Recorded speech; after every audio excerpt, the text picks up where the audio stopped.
Hi, and welcome to Best in Tesla. Oh boy, what an earnings call. Everyone was expecting doom and gloom, but Tesla dropped one bombshell after another. And the street seems to agree as the stock shot up like a rocket. Can't remember when that happened the last time after an earnings call. So let's check out all the great bombshells and let's dive right in.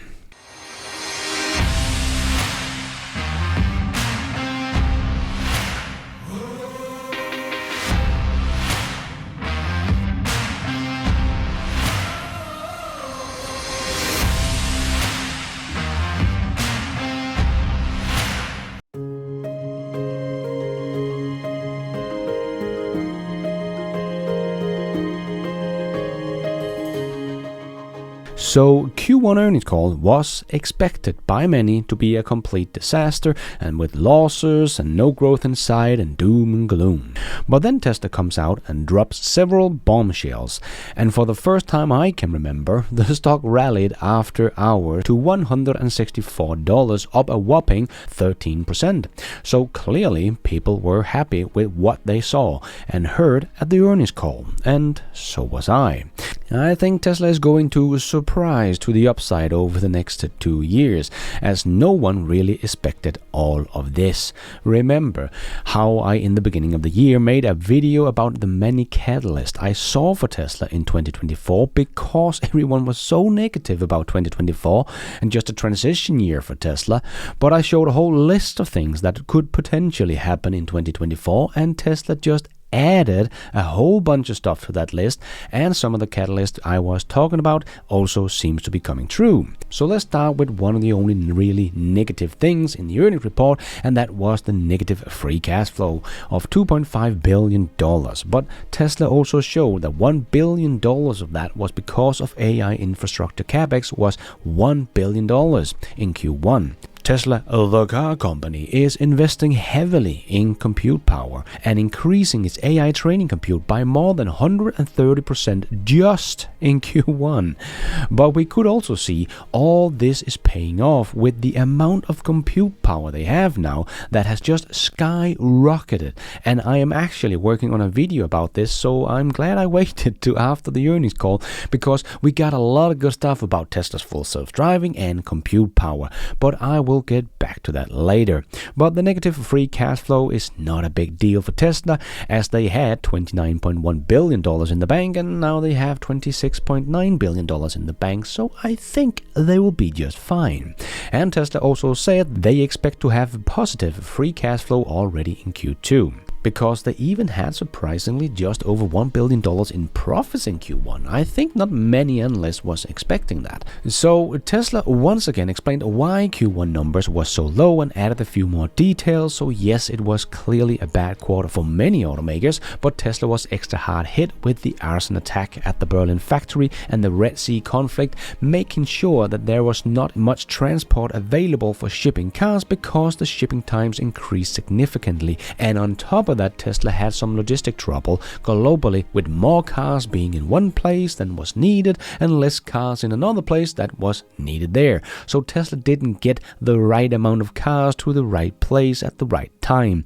So this was all factors to why Tesla sales were down so much in Q1, that is also seasonally a low quarter. But as they said, it will be much better already in Q2 again. But once again, the old guys are helping out Tesla, not only with regulatory credits of $442 million. So Tesla thanks you for the free money you are giving to them out of your own shrinking pockets. But because some of the big legacy automakers are backing down on EVs and their promise of EV targets and starting to focus on the short-term plug-in hybrids that Elon agrees with me on, as I just made a whole video about, this is a big mistake for legacy automakers. I called it a fatal mistake, but we will see how it all ends. But because they're doing this, the order for batteries from other automakers seems to have declined dramatically. So Tesla are seeing much lower cost to buy batteries from suppliers. So once again, Tesla thanks you, dear legacy automakers. You are paying Tesla money for free with regulatory credits, and you're stopping buying huge amount of batteries, making the most expensive part of the electric vehicle much cheaper for Tesla to buy, and backing down on EVs, making more room for Tesla to grab some more market share. They are truly rolling out the red carpet for Tesla while they are digging their own grave with hybrids. But that is not the only way Tesla is getting their cost of goods sold down, as they also shared this picture about their cost grind. And Vaz from Tesla shared this post on X showing the picture from the earnings deck about the cost grind and wrote, question, what the heck is cost grind? Answer, revisiting every part and finding the place to reduce cost with design efficiency, supply chain improvement, and manufacturing simplification. Sorry, Teardown Titan, meaning Sandy Monroe, to beat you to the teardown review. I guess we have to compare notes. Oh boy, I think Sandy just had a meltdown. This is what Sandy loved to see, trying to get cost and weight out of every little thing in the car. I don't think GM is doing the same thing. The Homo EV is the polar opposite of this. How much weight and complexity can we put into a car? Like Jason said about the Homo EV in his Cybertruck review, the Homo EV is the poster child of engineering inefficiency, and Tesla's vehicles are the polar opposite. That Hummer is a poster child for engineering inefficiency. And as we have said many times before, they are constantly trying to improve every single day. And here is a great example of just that. Cost grind. But more important than huge bombshells was this part. As they wrote, we have updated our future vehicle lineup to accelerate the launch of new models ahead of our previously communicated start of production in the second half of 2025. These new vehicles include more affordable models, will utilize aspect of the next generation platform as well as aspect of our current platform, and will be able to produce on the same manufacturing lines as our current vehicle lineup. This update may result in achieving less cost reduction than previously expected, but enabling us to prudently grow our vehicle volume in more capex efficient manner during uncertain times. This would help us fully utilize our current expected maximum capacity of close to 3 million vehicles, enabling more than 50% growth over 2023 production before investing in new manufacturing line. Our purposely built robotaxi product will continue to pursue the revolutionary unboxed manufacturing strategy. Holy crap. So they are not even talking about the next generation vehicle here, the compact $25,000 car made on the unboxed production method we all been waiting for. They will launch other vehicles before that, within the next year, and on their already existing production line. This is huge, and something I really think the Wall Street guys are really going to be happy about. More models. So we don't even have to wait until the unboxed production method is ready to produce new models. They will take part of what they have learned and then implement them now on the already existing production line. And if they can do that, I do expect they will implement some of all these savings and cost reductions for the Model 3 and Model Y lines as well. I thought that would not happen, as it would be too costly and expensive and time consuming to tear down the existing production line to implement some of the new unboxed method. But if they are saying they can do that on an existing production line, I can't see why they shouldn't also be able to do this on the Model Y and 3 line, getting the cost down on them as well. This is huge. As Tesla writes, this enables them to grow their production about 50% compared to the 1.8 million vehicles they produced in 2023, before they even get to their next generation vehicle and the unboxed production method. So we're talking about probably over 3 million vehicle in production capacity before the next gen that will come out next year. This is huge news. Hope you are getting this. Holy crap. This is a huge pivot for Tesla. Just to to hammer this one home so everyone gets it, Tesla will use existing lines to make a range of new, lower-cost vehicles. Boom. But we have more bombshells, as Tesla also showed off how far they are already with their ride-hailing Tesla app. Oh yes, you can bet your dollar this is happening. We see the rocket taking off in compute power and the mileage driven on the full self-driving version 12. As Elon also correctly pointed out in the earnings call, if you don't think Tesla will solve autonomy, you should not be an investor. Exactly. But we will, and we are. Oh yes, they no longer see any barriers for making autonomy work. Now they have the right architecture and the compute power and data needed. And Elon also said about full self-driving licensing, and they are still in talk with a huge OEM about it. And also said, licensing becomes a method of survival.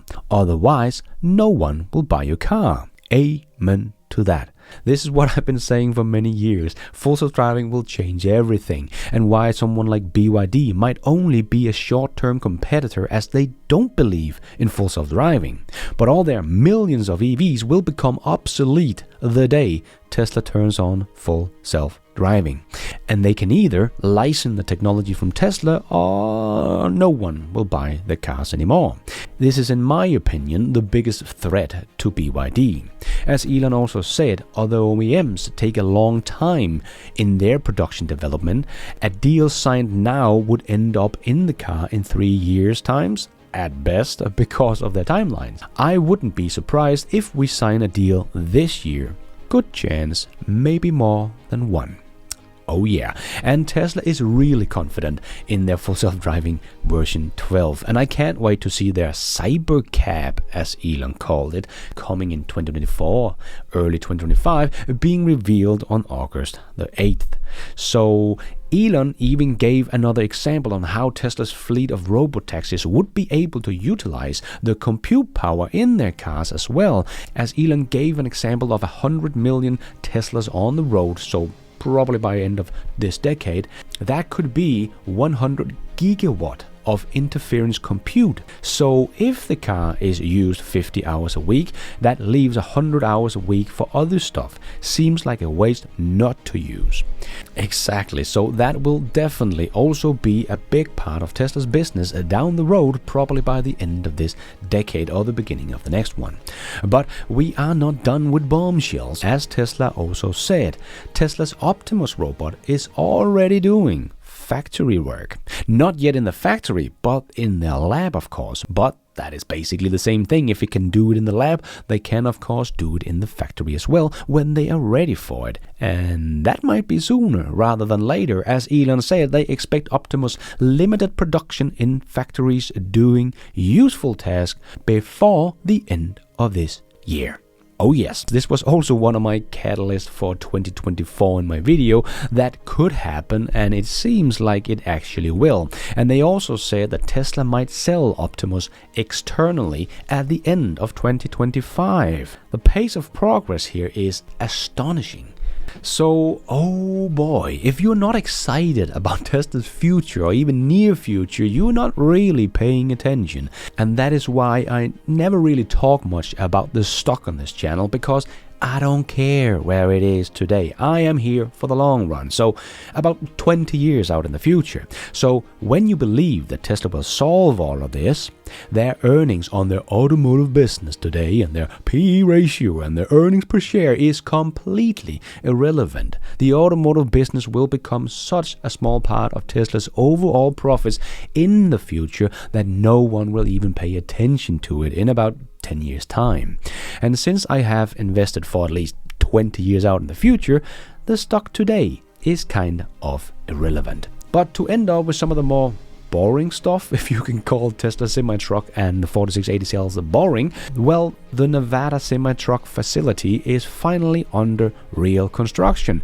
But not the way I thought, as it looks like it's next to the original factory and not being part of the original building. But nice to see some progress here as well. And the 4680 cell production is ramping up well and is ahead of the Cybertruck production. I made a video just yesterday showing how Cybertruck is actually ramping up faster than any other EV pickup truck in history. So for some analysts to call it a flop just seems ridiculous to me. But then Tesla shared that they had actually hit 1,000 Cybertrucks a week in production. You know, what GM does in a quarter with their electric pickup trucks. So it looks like they could come in at what I was talking about in yesterday's video, somewhere between 50 to 70,000 units in 2024, depending on the ramp from here on out. So a bit more of the 10 the haters said that will never deliver more than those 10 on the delivery end is just a stock bump. And about the 4680 cell, Lars also said that they expect to beat the cost of a supplier nickel battery by the end of this year. So that's very impressive. So Tesla, the car company, will soon make cheaper nickel battery than the battery manufacturer. Please try to let that one sink in. So boy, what a surprising earnings call, and seems like everyone thought that, as we could see the stock price rise. I can't remember it doing that for a long time after an earnings call, so that's nice to see. So maybe, just maybe, it's all starting to sink in. And thank you for watching. And until next time, take care out there and be nice.